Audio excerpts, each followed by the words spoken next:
Assalamualaikum warahmatullahi wabarakatuh. Jumpa kembali bersama saya dalam channel Manasik Haji Gratis. Semoga perjumpaan kita diridhoi oleh Allah Subhanahu wa taala.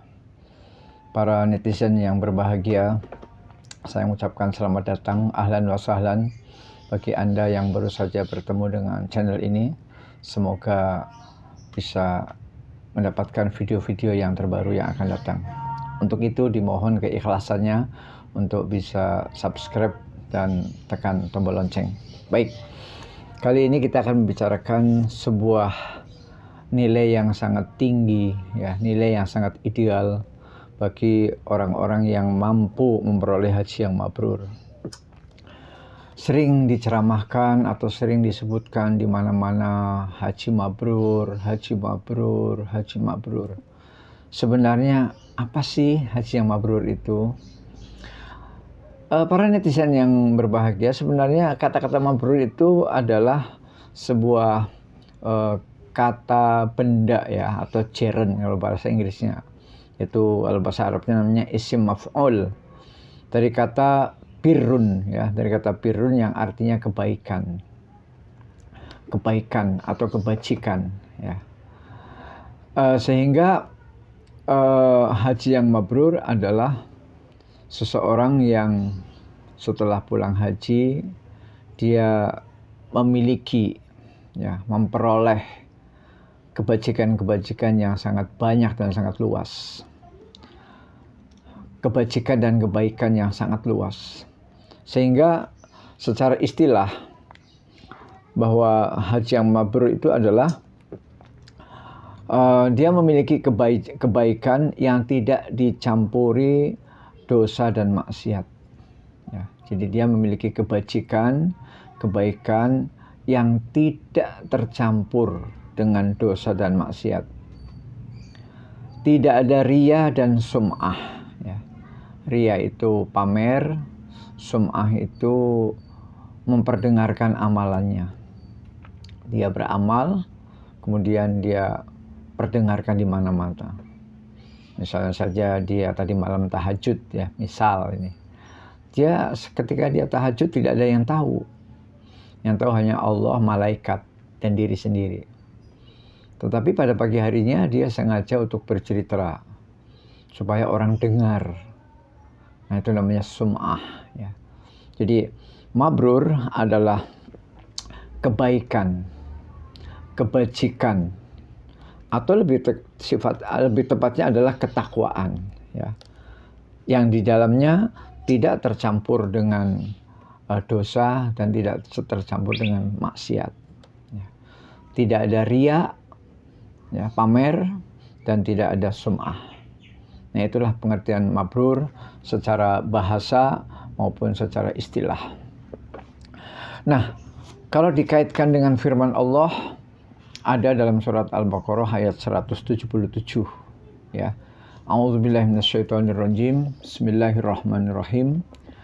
Laisal birra an tuwallu wujuhakum qibalal masyriqi wal maghribi walakinnal birra man amana billahi wal yaumil akhiri wal malaikati wal kitabi wan nabiyyina wa atal mala ala hubbihi dzawil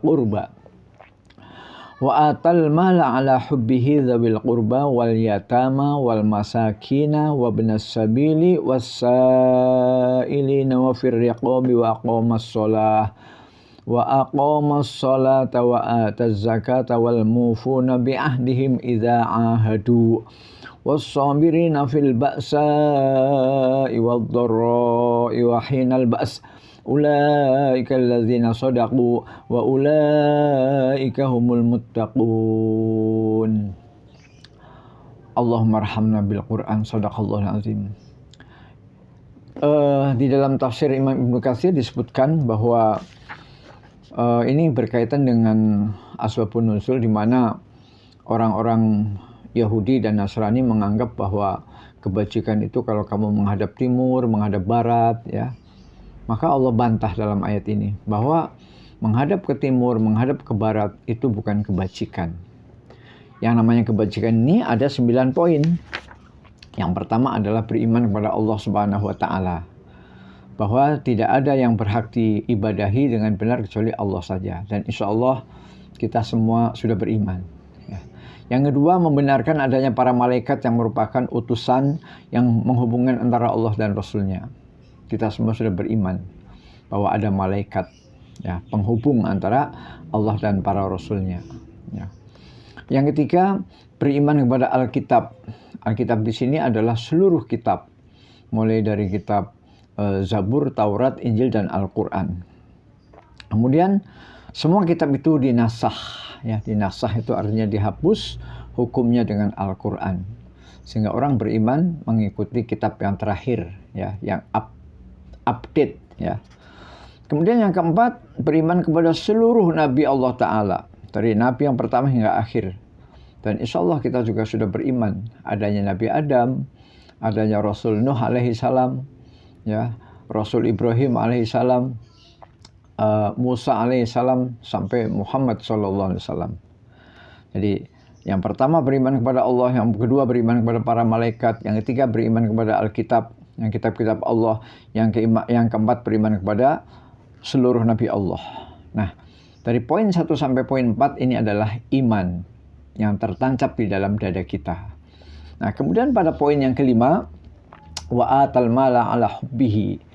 Nah, inilah mungkin yang akan menjadi titik tekan dalam pembahasan kita kali ini adalah, yaitu memberikan harta yang dicintainya. Di situ ada kalimat ala hubbihi, memberikan harta yang dicintainya. Jadi harta yang kita sedekahkan, harta yang kita keluarkan, harta yang kita infakkan, bukan harta yang kita cicik melihatnya. Bukan harta yang ibarat uang itu sudah robek, sudah lecek, sudah lubang-lubang, sudah sebentar lagi putus. Kalau makanan itu makanan sudah basi, kalau buah-buahan itu sudah busuk. Maka hati-hatilah kalau kita mau memberikan sayuran, buah-buahan, periksa dulu. Yang busuk-busuk dibuang dulu. Karena kita pun tidak suka. Sedangkan yang dianjurkan oleh surat Al-Baqarah ayat 177 adalah kita memberikan sesuatu kepada orang lain, apakah sayuran, buah-buahan yang kita sendiri suka, ya. Tentu kita tidak suka yang busuk. Tentu kita tidak suka yang daunnya sudah menguning dan layu, ya. Kita suka dengan sayuran yang segar, ya. Demikian juga uang dan lain-lain, ya. Ini terkait dengan sabda Nabi Muhammad SAW dalam sebuah hadis riwayat Imam Bukhari Muslim. Beliau bersabda, "Afdhalus shadaqatu anta saddaqa wa anta sahihun syahihun ta'mulul ghina wa takhshal faqr." Wa takhshal faqr. Artinya, seutama-utama sodakoh yang paling utama, sodakoh yang paling afdol adalah mensedekahkan harta ketika Anda berada dalam keadaan sehat, lagi membutuhkan, serta engkau menginginkan kekayaan dan takut miskin. Itulah seutama-utama sodakoh. Jadi sodakoh yang paling mulia adalah sodakoh apabila kitanya masih sehat walafiat, kemudian kita masih membutuhkan, mau beli ini, mau beli ini, mau beli ini, mau beli ini, mau bangun ini, mau bangun ini, mau bangun ini. Kemudian kita ingin kaya. Wah, aku ingin kaya loh. Kemudian kita takut miskin.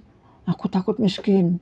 Nah, di saat-saat seperti itulah, itu adalah sodakoh yang paling tinggi nilainya, paling afdol. Demikian menurut sabda Rasulullah SAW. Tapi kalau kita misalnya dalam keadaan sakit, ya sudah nggak butuh apa-apa, makan nggak doyan, minum juga susah, ya sudah tidak berdaya lagi, sudah tidak perlu uang lagi, nah, maka itu tentu nilainya tidak sama dengan sodakoh pada saat kita sehat, gagah, kuat, sedang moncer, sedang di atas daun, kita butuh mau ini, mau beli ini, mau beli ini, mau bikin proyek ini, dan kita ingin kaya raya, dan kita takut miskin. Nah, di saat itulah sodakoh yang paling bagus. Nah, insya Allah lain kali kita sambung beberapa keterangan dari Nabi tentang pentingnya sedekah. Dan insya Allah kalau para jamaah haji semuanya pulang dari tanah suci kemudian mampu bersedekah seperti ini, maka insya Allah mabrur dan mabrurah. Wabillahi taufiq wal hidayah. Assalamualaikum warahmatullahi wabarakatuh.